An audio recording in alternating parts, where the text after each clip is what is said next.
Estamos de vuelta y ahora vamos a hablar sobre la situación de Argentina, ahora que el nuevo presidente de los Estados Unidos es Donald Trump.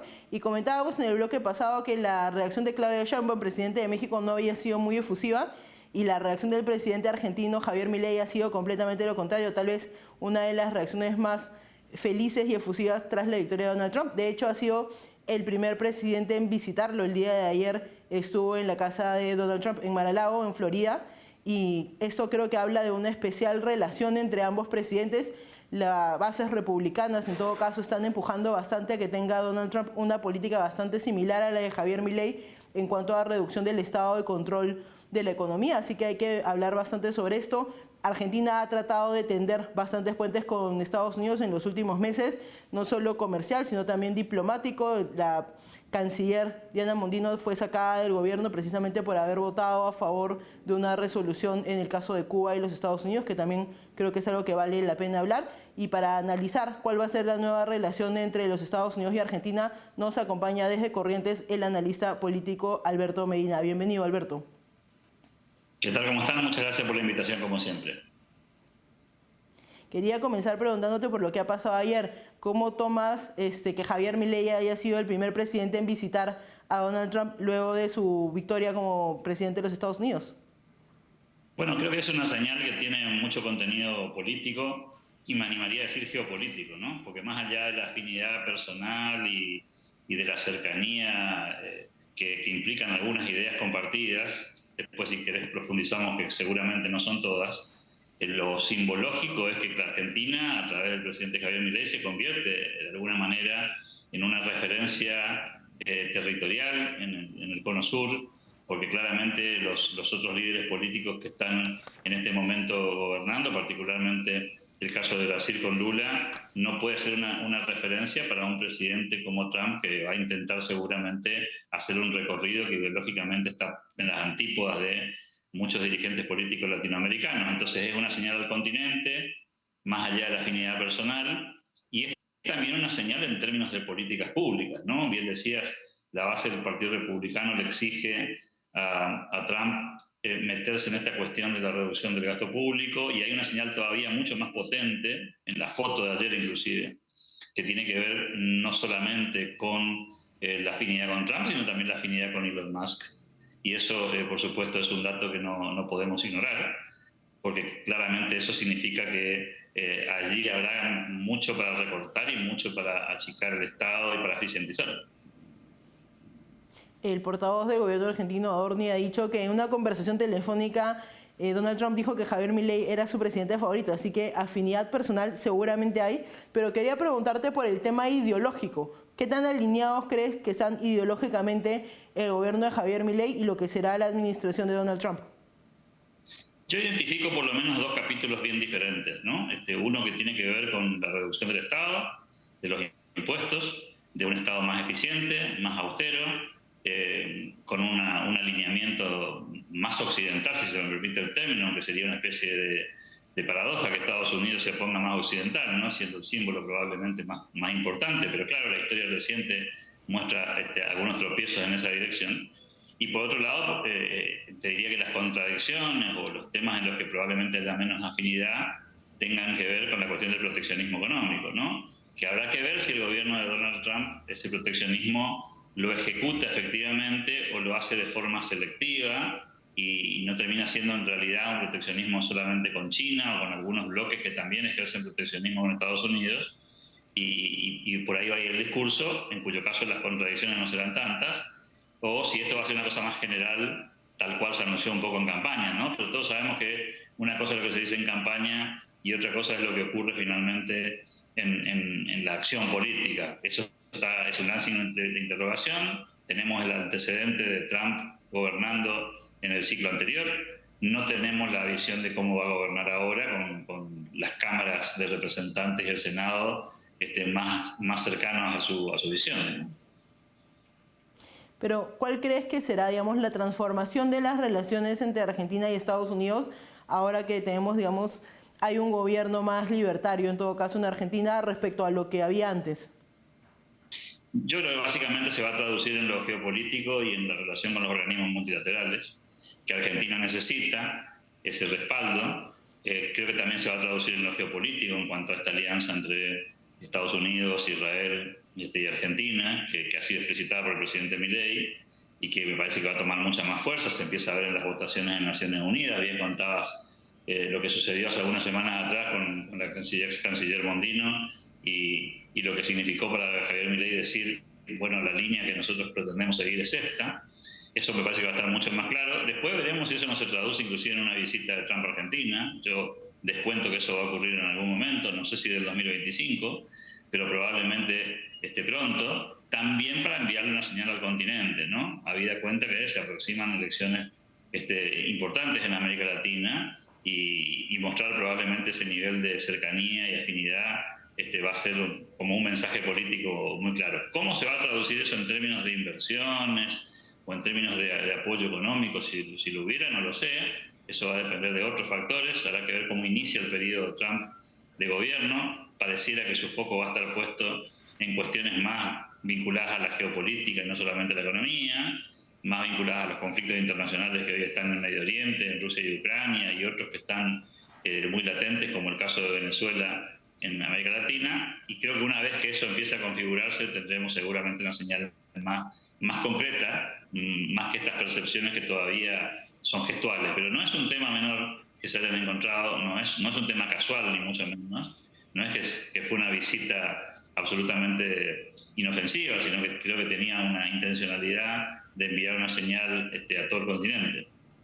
Y justamente sobre el tema geopolítico me gustaría hablarte porque Donald Trump en su primer gobierno, digamos, tenía dos enemigos bastante claros. Por un lado Rusia y, digamos, en el tema más comercial tal vez, China. China es un país que ha avanzado bastante en América Latina, ha avanzado bastante en Perú y tenía relaciones bastante cercanas con el gobierno de Cristina Fernández de Kirchner, por ejemplo, con los gobiernos peronistas. ¿Tú crees que vamos a ver un alineamiento, digamos, tal vez más claro de Argentina y de ciertos países de América Latina al bloque occidental? ¿O la presencia de China todavía se va a mantener fuertemente en Argentina? Bueno, ahí hay una cuestión de continuidad jurídica del Estado, ¿no? Ni es tan fácil desarmar, ni es tan fácil culminar acuerdos que ponen a China con alguna posición relativa importante en América Latina, sobre todo por la cuestión comercial, ¿no? Más que por la geopolítica. Lo que pasa es que en el caso de China se mezclan estas dos cuestiones porque las empresas chinas son empresas estatales. La mayoría de las inversiones chinas en América Latina no tienen que ver con empresas privadas chinas, sino en todo caso con empresas que tienen una vinculación con el gobierno chino muy fuerte. Entonces, lo que nosotros le llamamos inversiones de China en América Latina tienen que ver básicamente con el Estado chino y no con empresas independientes, distinto de lo que ocurre en la economía occidental, donde las empresas no tienen que ver con el gobierno, ni mucho menos son propiedad del Estado. Entonces, ahí se complica un poco más la escenografía. No obstante eso, me parece que lo que sí va a haber, y creo que Trump va a ser una pieza clave en eso, es ponerle límites, delimitar hasta dónde y cuán profunda esa relación, y seguramente habrá una tensión ahí en Argentina entre el discurso de Javier Milei y la acción cotidiana en temas más específicos, ¿no? Lo que no tengo dudas es que el rumbo, la hoja de ruta, va a ser en la dirección de frenar el avance de China, aunque fuera sutilmente, y evitar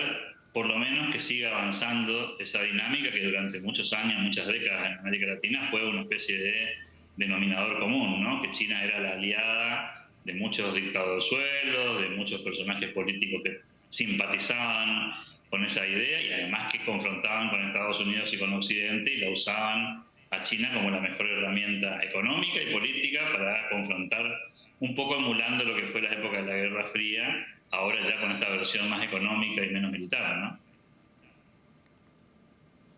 Y creo que más allá de la designación, más allá de la relación personal que hay entre Javier Milei y Donald Trump, una señal importante también es la designación de Marco Rubio como secretario de Estado en los Estados Unidos. Quería preguntarte, ¿cuál es el impacto que crees que puede tener esta designación en América Latina y en Argentina también? Mira, yo creo que tiene mucho significado por varias razones.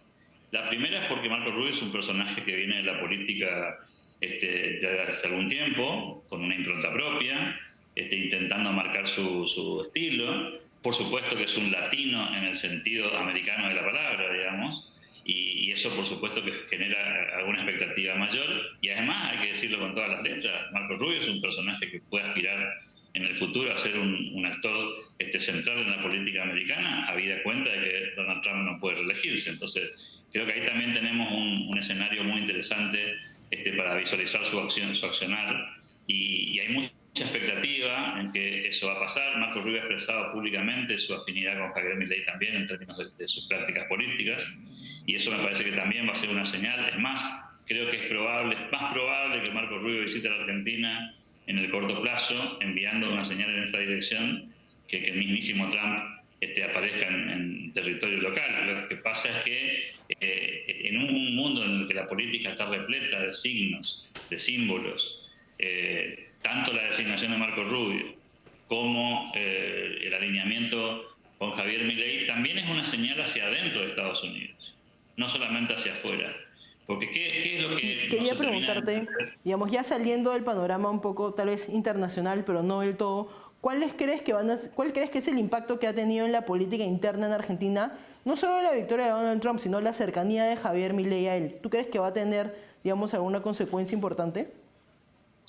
A ver, en términos políticos termina de ordenar el tablero argentino. No es ninguna revelación que Argentina vive una grieta hace mucho tiempo entre dos bandos, que los podríamos, digamos, simplificar diciendo que es una especie de centro-derecha y una centro-izquierda, que va tomando distintos formatos. Esto termina de enderezar un poco y clarificar el mapa, inclusive hasta, te diría yo, en algún punto está en exceso, digamos, porque muestra como que tenés un presidente de la nación que tiene apoyo popular, que más de la mitad de la ciudadanía lo acompaña en sus políticas públicas, hay expectativas económicas de corto plazo positivas. La llegada de Trump al poder en Estados Unidos refuerza esa idea de que Argentina va en ese rumbo y que va a tener acompañamiento en ese rumbo, y eso por supuesto genera cierto entusiasmo. Pero no hay que olvidar nunca que Argentina es uno de los países de América Latina más anti-norteamericanos, que tiene mucho que ver con la historia propia de Argentina, que hay que recordar el tema Malvinas, obviamente el tema de las dictaduras de los 70, esos son todos aspectos que han contribuido mucho a distanciar a América Latina de Estados Unidos, y ese resabio en Argentina todavía está vigente, porque hay otros condimentos allí que nunca jugaron muy a favor. Bueno, ha pasado el tiempo, es otra generación, empieza a mirarse las cosas de otra manera, y con un presidente popular que dice que el alineamiento tiene que ser en esa dirección, se van ablandando, digamos, esas distancias que en algún momento eran demasiado grandes y que hoy, por supuesto, se achicaron. Y la sensación de que el poderoso Estados Unidos, el primer país del mundo, la primera potencia económica y militar del planeta, puede acompañar políticamente la situación de Argentina, es, por supuesto, para muchos, no para todos, una buena noticia en términos de las expectativas, ¿no? Y creo que si algo queda claro después de los últimos días es que, digamos, la relación de Argentina con los Estados Unidos va a ser más cercana de lo que ha sido al menos en los últimos años, y también que América Latina va a tener un rol importante en la región, y también para el gobierno de los Estados Unidos con designaciones como la de Marco Rubio, que creo que nos va a dar bastante para analizar en el futuro. Muchas gracias por acompañarnos, Alberto. A ustedes por la oportunidad. Vamos a una pausa y volvemos.